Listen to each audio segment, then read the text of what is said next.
बहुत समय पहले की बात है।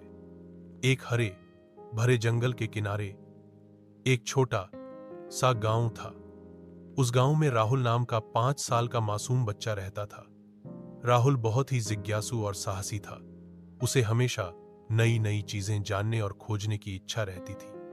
गांव के लोग उसे बार बार समझाते कि जंगल में अकेले मत जाना, वहां जंगली जानवर रहते हैं।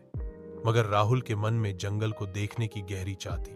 एक दिन राहुल खेलने खेलने में गांव से दूर निकल गया और अनजाने में जंगल की तरफ चला गया। थोड़ी देर बाद उसने देखा कि चारों ओर घना जंगल है।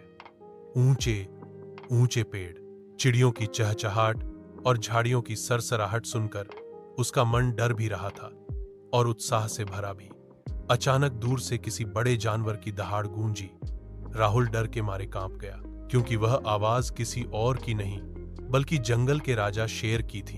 कुछ देर बाद शेर उसके सामने आ गया। उसका विशाल शरीर, सुनहरी अयाल और चमकती आंखें देखकर राहुल घबरा गया। मगर हैरानी की बात यह थी कि शेर ने राहुल पर हमला नहीं किया, बल्कि उसने धीरे से पूछा, छोटे बच्चे, तुम यहां कैसे आ गए? जंगल तुम्हारे खेलने की जगह नहीं है।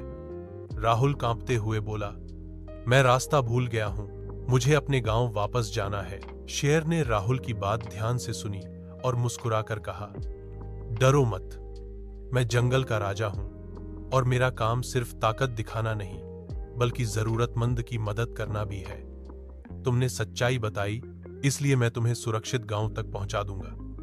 राहुल को शेर की यह दयालुता देखकर बहुत आश्चर्य हुआ। वह शेर की पीठ पर बैठ गया। रास्ते भर उसने तरह तरह के सवाल पूछे। तुम इतने ताकतवर हो, फिर भी सबको क्यों नहीं खाते? तुम्हें जंगल का राजा किसने बनाया? शेर ने।